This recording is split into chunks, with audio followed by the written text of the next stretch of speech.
morning, students. Welcome to biostatistics class.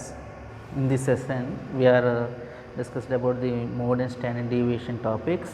Already we are learned about the concepts mean and median in the previous classes. ఇవాళ మనం mode and standard deviation గురించి చూద్దామండి. మనకి mode అంటే meaning the most frequently occurring number in a distribution. Okay, for example మనం ఒక series తీసుకున్నప్పుడు X అన్నది ఒక సిరీస్ తీసుకున్నాం.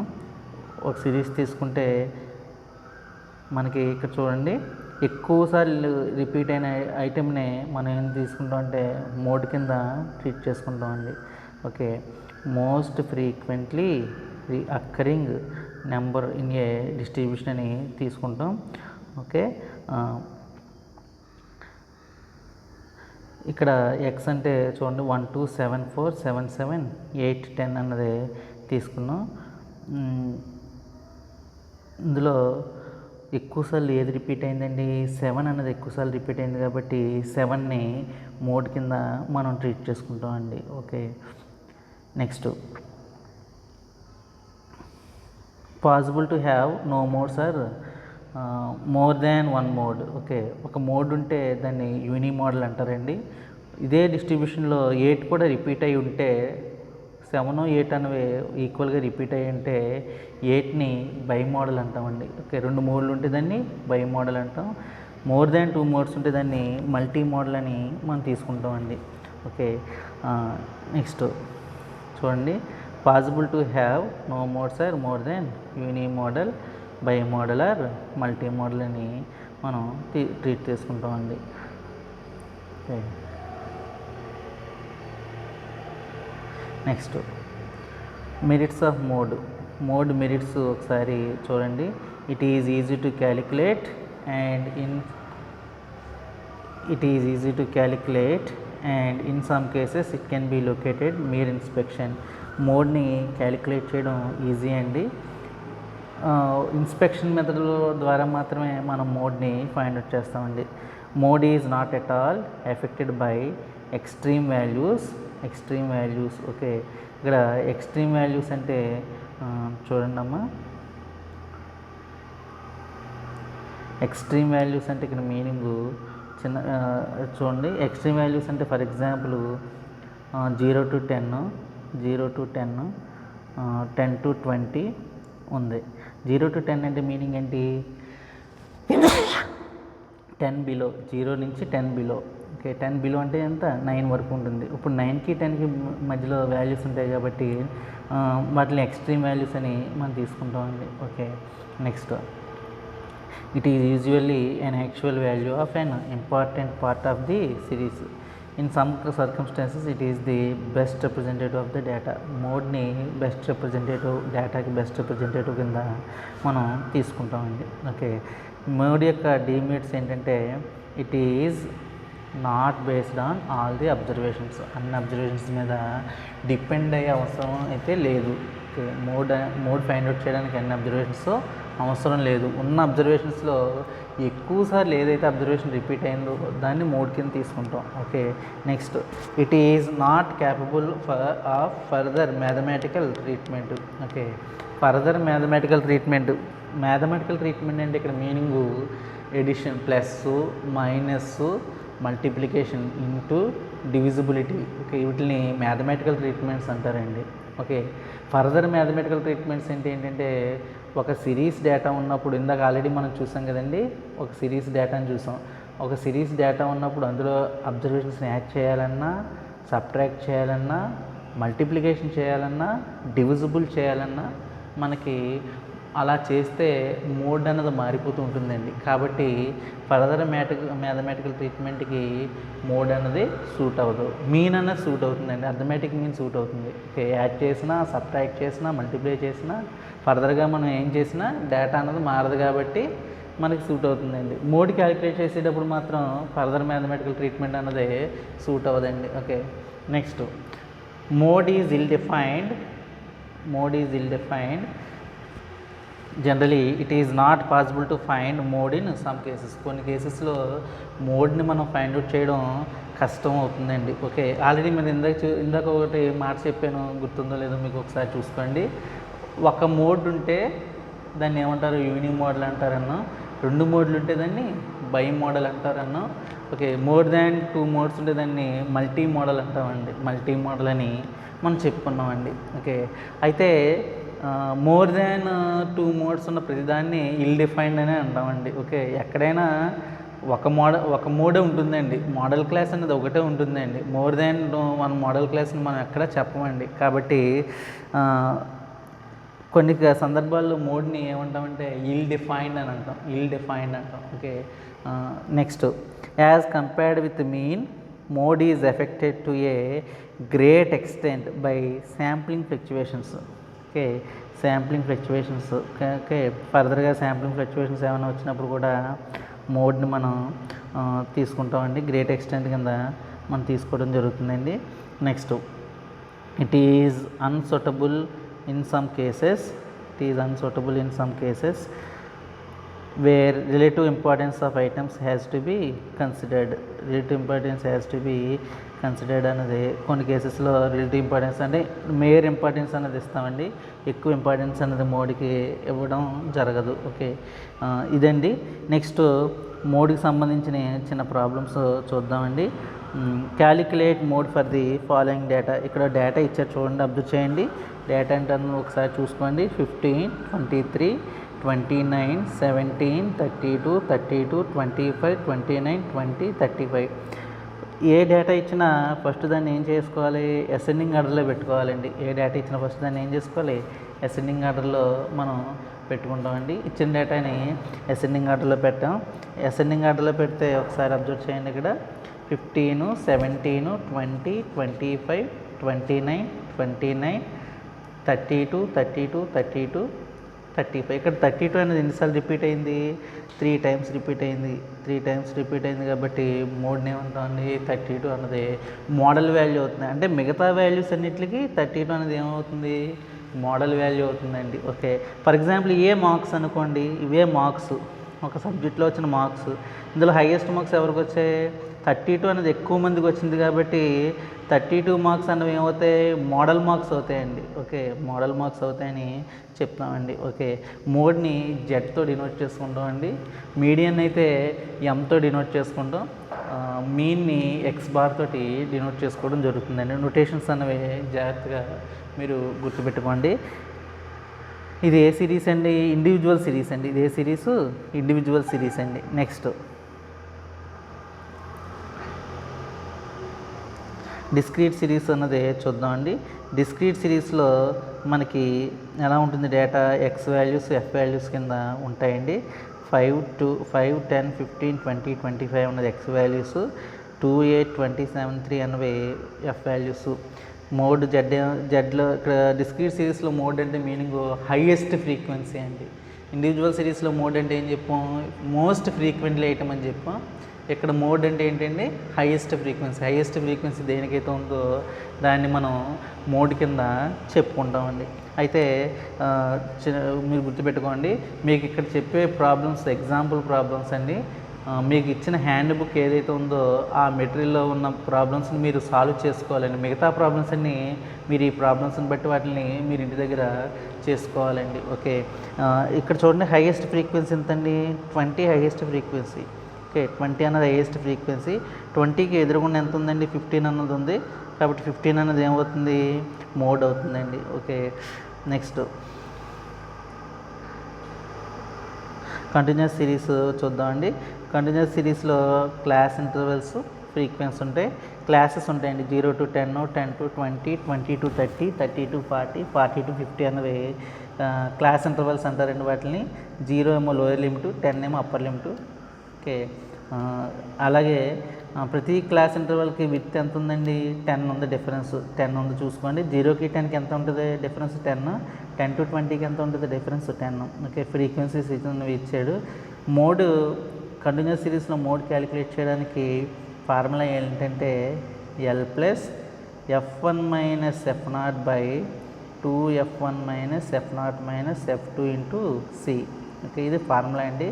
ఇక్కడ మీరు చూడండి 2 8 14 2 8 14 16 10. ఓకే, ఈ ఫ్రీక్వెన్సీస్ టైప్ అవ్వలేనట్టున్నాయి, ఒకసారి చూసుకోండి.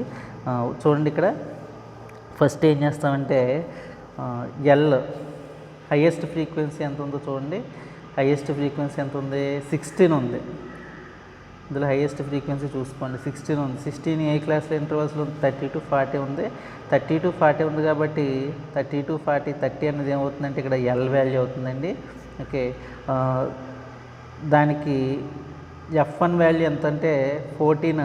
ఓకే, 14 16 కదండి, 16 పైన ఉన్నది 14 అన్నది ఏమవుతుంది? f1 వాల్యూ అవుతుందండి. ఓకే, 16 అన్నది f0 వాల్యూ అవుతుంది. దాని కింద ఉన్న వాల్యూ ఏమో f2 వాల్యూ అవుతుందండి. ఆల్రెడీ మీకు ఇక్కడ అన్నీ ఇవ్వడం జరిగింది. ఓకే, జాగ్రత్త చూసుకోండి. ఎల్ కరస్పాండింగ్గా f0 ఉంటుంది, దానిపైన f1 ఉంటుంది, దాని కింద f2 ఉంటుందండి. ఓకే, ఈ వాల్యూస్ అన్ని సబ్స్టిట్యూట్ చేస్తే వాల్యూస్ ఎంత వచ్చింది? 20 అన్నది వచ్చిందండి. మోడల్ వాల్యూ ఏమవుతుందంటే 20 అవుతుందండి. ఇది ఏ సిరీస్ అండి? Continuous series. ఓకే, ఇది మోడ్ అండి. ఓకే, మోడ్ అంటే ఇది. నెక్స్ట్ స్టాండర్డ్ డీవియేషన్ చూద్దామండి. స్టాండర్డ్ డీవియేషన్ అన్నది మనకి ఒక మెజర్ అండి. స్టాండర్డ్ డీవియేషన్ మెజర్, దీన్ని డిస్పెర్షన్ మెజర్ అంటారండి. మెజర్స్ ఆఫ్ డిస్పెర్షన్ అంటారు. ఇప్పుడు దాకా మనం ఒక డేటాకి సెంట్రల్ వాల్యూస్ని ఏ విధంగా ఫైండ్ అవుట్ చేయాలో చూసామండి. ఎలా ఫైండ్ అవుట్ చేస్తాం? మీన్ ద్వారా కానీ, మీడియన్ ద్వారా కానీ, మోడ్ ద్వారా కానీ ఫైండ్ అవుట్ చేస్తాం. ఓకే, సెంట్రల్ వాల్యూస్ని ఫైండ్ అవుట్ చేయడానికి యూజ్ చేసుకునే మెజర్స్ అండి ఇవి. ఇప్పుడు ఏం చేస్తామంటే డిస్పర్షన్లో ఒక మెజరే మీకు ఇవ్వడం జరిగింది యాజ్ పర్ సిలబస్ ప్రకారం. డిస్పర్షన్లో మనం ఏం చేస్తామంటే సెంట్రల్ వాల్యూస్ నుంచి మిగతా వాల్యూస్ ఏమైతే ఉన్నాయో, ఓకే, సెంట్రల్ వాల్యూకి అరౌండ్ కొన్ని వాల్యూస్ ఉంటాయి కదా, ఆ వాల్యూస్ ఎంత డిస్టెన్స్లో స్కాటర్డ్ అయి ఉన్నాయో తెలుసుకోవడం కోసం డిస్పర్షన్ అన్నది యూజ్ చేసుకుంటామండి. అయితే ఎంత డీవియేషన్లో ఉన్నాయి, ఎంత డిఫరెన్స్లో ఉన్నాయి, సెంట్రల్ వాల్యూ నుంచి ఎంత డిఫరెన్స్లో ఉన్నాయి వాల్యూస్ అనేవి చూడడం కోసం మనం ఫైండ్ అవుట్ చేస్తామండి. అందులో ఒక మెజర్ స్టాండర్డ్ డీవియేషన్ అనేది ఒక మెజర్ అండి. అయితే స్టాండర్డ్ డీవియేషన్ని ఎవరు ఫైండ్ అవుట్ చేశారంటే కార్ల్ పియర్సన్ అన్న ఆయన ఫైండ్ అవుట్ చేశారు. ఇతను 1893లో దీన్ని ఫైండ్ అవుట్ చేయడం జరిగిందండి. It is the most important measure of dispersion and is widely used in many statistical formula. ఇది ఇంపార్టెంట్ మెజర్ అండి. అన్ని మెజర్ల కన్నా డిస్పర్షన్లో ఉన్న అన్ని మెజర్ల కన్నా ఇంపార్టెంట్ మెజర్ అండి. దీన్నే రూట్ మీన్ స్క్వేర్ డీవియేషన్ అని కూడా అంటామండి. ఓకే, అయితే standard deviation is also called the root mean square deviation అని చెప్తాం. It provides accurate results. ఇది ఖచ్చితమైన రిజల్ట్స్ ఇస్తుందండి. డిస్పర్షన్లో కల్లా ఖచ్చితమైన రిజల్ట్స్ ఇచ్చేది ఇదేనండి. స్క్వేర్ ఆఫ్ స్టాండర్డ్ డీవియేషన్ని మనం ఏమని చెప్పి తీసుకుంటాం అంటే స్క్వేర్ ఆఫ్ స్టాండర్డ్ డీవియేషన్ మనం వేరియన్స్ కింద ట్రీట్ చేసుకోవడం జరుగుతుందండి. నెక్స్ట్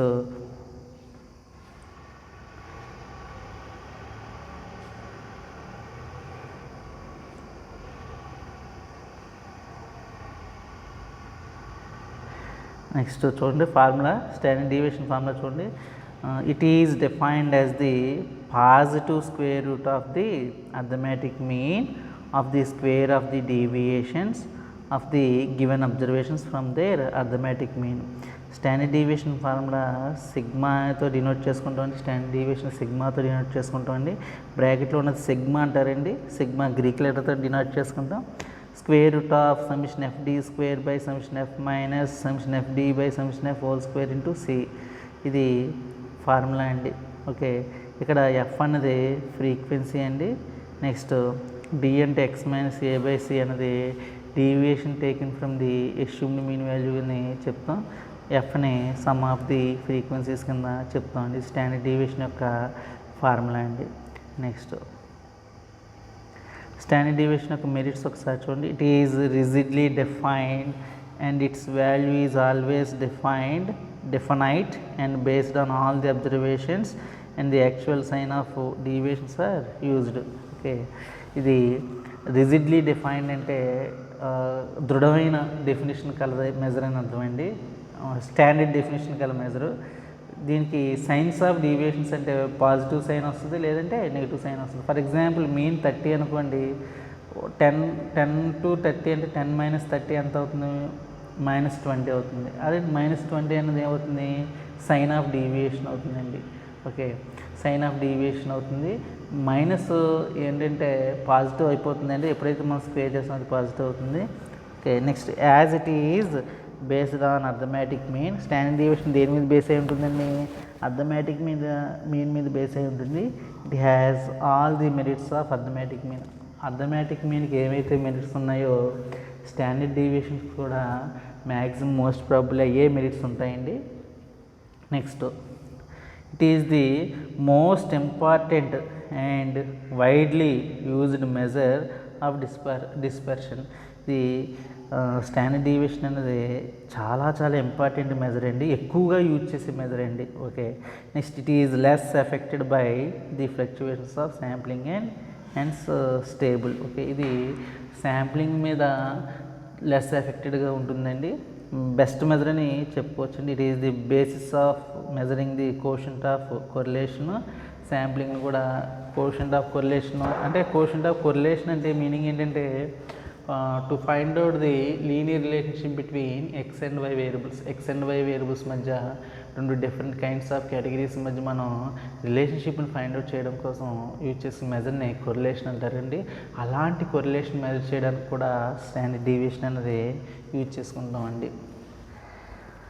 ఓకే, డీమెరిట్స్ ఏంటంటే it is not easy to understand and it is difficult to calculate. Okay, ఇది అందరికీ అర్థమయ్యే మెజర్ కాదండి, ఎందుకంటే నాన్ మ్యాథమెటిక్స్ స్టూడెంట్స్కి ఇది అర్థం అవ్వడం కష్టం అండి. కాబట్టి నాట్ ఈజీ టు అండర్స్టాండ్ అని చెప్తాను. డిఫికల్ట్ టు క్యాలిక్యులేట్ చేయడం కూడా కొంచెం డిఫికల్టీస్ ఉంటాయండి, ఎందుకంటే స్క్వేర్ కట్టి స్క్వేర్స్ చేసి అబ్జర్వేషన్స్ని దాన్ని రూట్ ఫైండ్ అవుట్ చేయాలంటే నాన్ మ్యాథమెటికల్ స్టూడెంట్కి కొంచెం ఇబ్బంది అండి. Next, it gives the more weight to extreme values because the values are squared up. Okay, ఆ వాల్యూస్ అన్నిటిని మనం స్క్వేర్ చేస్తాం కాబట్టి ఎక్స్ట్రీమ్ వాల్యూస్కి ఎక్కువ ఇంపార్టెన్స్ ఇస్తున్నట్టుగా ఉంటుందండి. కాబట్టి ఇది సూటబుల్ అయ్యే మెజర్ కాదని ఒక డిమెరిట్ కింద మనం చెప్పుకుంటామండి. ఇక్కడ వెయిట్ అంటే మీనింగ్ ఇంపార్టెన్స్ అండి. వెయిట్ అంటే మీనింగ్ ఏంటండి? ఇంపార్టెన్స్ అని అర్థం. As it is an absolute measures of variability, it cannot be used for the purpose of comparison చేయడానికి ఇది ఎక్కువగా యూజ్ చేసుకోండి. కంపేర్ చేయడానికి యూజ్ చేసుకునే దాన్ని ఏమంటారంటే కోషంట్ ఆఫ్ వేరియేషన్ అంటారండి. Coefficient of variation formula σ/x⁻× 100. Two series of అబ్జర్వేషన్స్ని కంపేర్ చేయాలంటే మనం ఏం వాడాలి? స్టాండర్డ్ డీవియేషన్ వాడితే సరిపోదండి, మనం ఏం వాడాలి? కోషంట్ ఆఫ్ వేరియేషన్ అన్న కాన్సెప్ట్ వాడాలండి. కోషంట్ ఆఫ్ వేరియేషన్ ఫార్ములా ఏంటండి? σ/x⁻× 100. ఓకే, అందువల్ల రెండు కేటగిరీస్, రెండు సిరీసెస్ కానీ రెండు ఐటమ్స్ని కానీ మనం కంపేర్ చేయాలంటే ఒక స్టాండర్డ్ డీవియేషన్ వల్ల అవ్వదండి. స్టాండర్డ్ డీవియేషన్ ప్లేస్లో మనం ఏం వాడతాం? కోషంట్ ఆఫ్ వేరియేషన్ అనేది వాడతామండి. కోషంట్ ఆఫ్ వేరియేషన్ ఎలా ఫైండ్ అవుట్ చేస్తాం? σ/x⁻× 100 తోటి ఫైండ్ అవుట్ చేస్తామండి. ఇది ఫార్ములా అండి.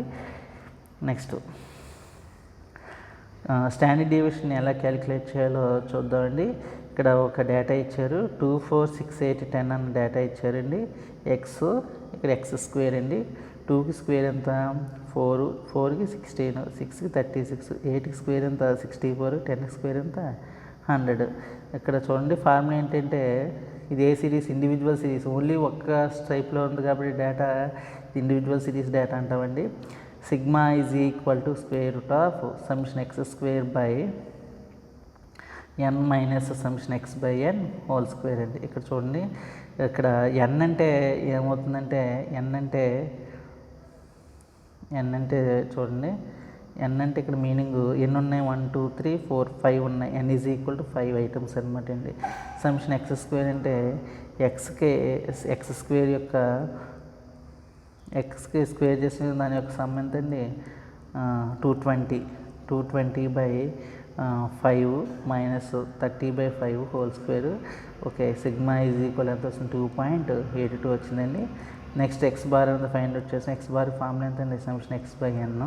సమ్షన్ x/n అంటే ఎంత? 30/5, దట్ ఈజ్ ఈక్వల్ ఎంత అండి? 6. Quotient of variation formula σ/x bar అని చెప్పుకున్నాం కదండి. σ/x బార్ చేస్తే మనకి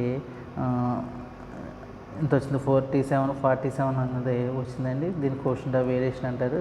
ఇక్కడ మిస్సింగ్ అయిన నొటేషన్స్ మ్యాథమెటికల్ నొటేషన్స్ కాబట్టి ఇది మీకు డిస్ప్లే అవ్వలేదండి. దీని యొక్క ఎక్స్ప్లెనేషన్ అంతా ఇక్కడ మనం ఇచ్చుకున్నాం కాబట్టి వీటిలోనే టేబుల్లోని కంపేర్ చేసుకుంటూ మీరు చూసుకోండి. ఓకే, ఇదే విధంగా డిస్క్రీట్ సిరీస్కి మనం ఈ విధంగా చేస్తాం. డిస్క్రీట్ సిరీస్కి ఇండివిజువల్ సిరీస్కి డిఫరెన్స్ ఏంటంటే డిస్క్రీట్ సిరీస్లో మనకి ఏముంటాయి, ఫ్రీక్వెన్సీస్ అనేవి ఉంటాయండి. డిస్క్రీట్ సిరీస్లో మనకి ఏముంటాయి, X values along with frequencies ఉంటాయి. ఓకే, 2 స్ట్రైప్స్లో ఉంటుంది డేటా. ఇక్కడ చూడండి F total. Okay, formula summation F X square by capital N minus summation F X by capital N whole square. ఇక్కడ స్మాల్ ఎన్ తీసుకుంటే ఇక్కడ ఏం తీసుకుంటాం, క్యాపిటల్ ఎన్ తీసుకుంటాం. ఇక్కడ క్యాపిటల్ ఎన్ అంటే మీనింగ్ సమ్మేషన్ ఎఫ్ అని అర్థం అండి. Okay, square root of summation F X square చేసాము. టేబుల్ ఒకసారి అబ్జర్వ్ చేయండి. ఎక్స్ ఇచ్చారు, ఎఫ్ ఇచ్చారు. ఓకే, ఎఫ్ఎక్స్ కట్టాం, ఎఫ్ఎక్స్ స్క్వేర్. ఎక్స్ స్క్వేర్ అంటే ఎంత, 25 4 ఎంత 100. ఓకే, ఇవన్నీ ఎఫ్ఎక్స్ స్క్వేర్ అనమాట అండి. కాలం అంతా ఎఫ్ఎక్స్ స్క్వేర్. ఓకే, ఫార్ములాలో వేసుకున్న సమ్మేషన్ ఎఫ్ఎక్స్ స్క్వేర్ ఎంత వచ్చింది, 16375/50 మైనస్ సమ్మేషన్ ఎఫ్ఎక్స్ ఎంత అండి, 845/50. ఓకే, దీన్ని చేస్తే సింప్లిఫికేషన్ చేస్తే 6.4722 అనేది రావడం జరిగిందండి. నెక్స్ట్ అదేవిధంగా మీన్ కట్టాం. X bar equal summation F X by N 16.9 వచ్చిందండి. స్టెప్ 3 అనేది చూసాం. 3 స్టెప్లు మీరు జాగ్రత్తగా గుర్తుపెట్టుకోండి, నీట్గా నోట్ చేసుకోండి. ఈ స్లైడ్స్ కూడా నేను ఒకసారి మీకు మీ గ్రూపు వాట్సాప్ గ్రూప్లో పెడతాను. ఓకే, ఒకసారి మీరు స్లైడ్స్ని చూసి మీరు నోట్స్లో ఇవన్నీ నోట్ చేసుకోండి. ప్రాబ్లమ్స్ అన్నీ నోట్ చేసుకుని మిగతా ప్రాబ్లమ్స్ ఏమైతే ఉన్నాయో వాటిలన్నిటిని మీరు చేయడానికి ట్రై చేయండి. ఫార్ములాస్ అన్న మాత్రం మీరు బై హార్ట్ చేస్తారో ఏం చేస్తారో తెలియదు, కానీ మీరు బాగా గుర్తుపెట్టుకోవాలండి. ఫార్ములాస్ వస్తేనే మీరు ఏమన్నా రాయగలుగుతారు. ఎగ్జామినేషన్లో మీకున్న సిలబస్ ప్రకారం మాకు తెలిసి మెరిట్స్, డిమెరిట్స్, డెఫినేషన్స్ అడుగుతారండి. అవి మాత్రం మీరు బాగా చదువుకుని తరువుగా ప్రాక్టీస్ చేయాలి. ఓకే, నెక్స్ట్ కంటిన్యూస్ సిరీస్ చూడండి. కంటిన్యూస్ సిరీస్ కూడా మీకు class intervals, frequency. Continuous series అంటే class intervals along with frequencies ఇస్తారు. ఓకే, మిడ్ వాల్యూస్ చేయాలి. డీవియేషన్స్ వాల్యూస్ అండి. డీవియేషన్ వాల్యూస్ మనం చేయాలి. ఇక్కడ డీవియేషన్స్ ఎలా చేస్తామంటే ఎక్స్ మైనస్ ఏ/సి అండి. డి అంటే ఏంటి, ఎక్స్ మైనస్ ఏ/సి. ఏ అంటే ఎస్టిమేట్ మీన్ వాల్యూ 5 + 45. మీన్ చేశారు కదా, మీరు మీన్ క్యాలిక్యులేట్ చేసినప్పుడు మీన్ది చూసారు కదండి. సేమ్ టేబుల్ అండి. టేబుల్ అయితే ఏం మారదు, మిగతా అన్ని ఎఫ్డీలు ఎఫ్డీ స్క్వేర్లే మారుతాయండి. కంటిన్యూస్ సిరీస్లో మీన్ ఏదైతే చూసారో అదే టేబుల్ వేసామండి ఇక్కడ. ఓకే, మీకు ఈ టేబుల్ చూడగానే మీకు అర్థమవుతుందండి. Next step 1, step 2, step 3. Step 1 ఏంటండి, స్టాండర్డ్ డీవియేషన్ ఫార్ములా. స్టెప్ 2 ఏంటి, అర్థమెటిక్ మీన్. స్టెప్ 3 ఏంటి, కోషంట్ ఆఫ్ వేరియేషన్. ఓకే, 3 స్టెప్లు మనం చేసామండి. ఓకే, థ్యాంక్ యూ అండి. Thank you very much. మీకు అర్థమైందని అనుకుంటున్నాను. Okay, thank you very much.